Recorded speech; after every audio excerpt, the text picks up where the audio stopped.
ഓം ശ്രീ മഹാകാളി നമസ്കാരം. ഞാൻ ശ്രീരാമം. എല്ലാവർക്കും ഇവിടെ അനുഗ്രഹം ഉണ്ടാവട്ടെ.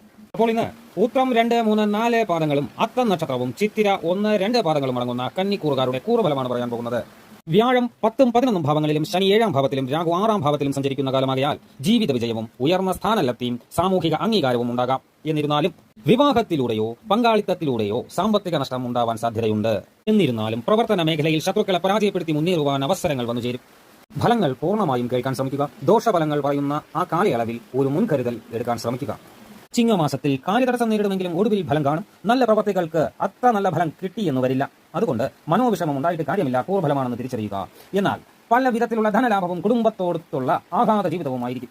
കന്നിമാസത്തിൽ രോഗാവസ്ഥയുണ്ടാകാം, കള്ളന്മാരിൽ നിന്നുള്ള ഉപദ്രവം ഉണ്ടാവാം, രാജകോപം വരെ ഉണ്ടാകാം, ബന്ധുകലഹം, അഗ്നിഭയം, വാഗ്ദോഷം കൊണ്ടുള്ള ദ്രവ്യനാശങ്ങൾ. അതുകൊണ്ട് വാക്കുകൾ വളരെയേറെ സൂക്ഷിച്ച് കന്നിമാസത്തിൽ പ്രയോഗിക്കാൻ ശ്രമിക്കണം. തുലാമാസത്തിൽ ഇഷ്ടഭോജനത്തിനും ഭാര്യാസുഖത്തിനും സുഗന്ധ ദ്രവ്യ ലാഭത്തിനും സാധ്യതയുണ്ട്.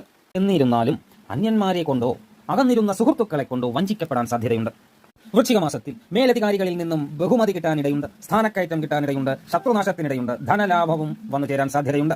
എന്നിരുന്നാലും കാമ മോഹത്തിൽ അകപ്പെടാതിരിക്കാൻ ശ്രദ്ധിക്കുക. ധനുമാസത്തിൽ ദുർജനങ്ങളോട് ചേർന്ന് പലവിധ അപകടങ്ങളിൽപ്പെടാൻ സാധ്യതയുണ്ട്, രാജകോപത്തിന് സാധ്യതയുണ്ട്. എന്നിരുന്നാലും അന്യസ്ഥാനങ്ങളിൽ നിന്നോ സ്ഥാപനങ്ങളിൽ നിന്നോ ബഹുമതിയും ധനലാഭവും വന്നു ചേരാൻ സാധ്യതയുണ്ട്.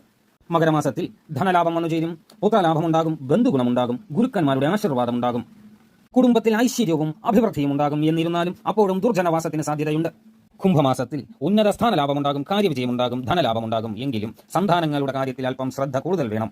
മീനമാസത്തിൽ സർവകാര്യ വിജയവും സ്വർണ്ണലാഭം ഇവകൾ ഉണ്ടാവുമെങ്കിലും വാഗ്ദോഷം കാരണം സ്ത്രീകൾ മുഖേന അപായപ്പെടാൻ സാധ്യതയുണ്ട്.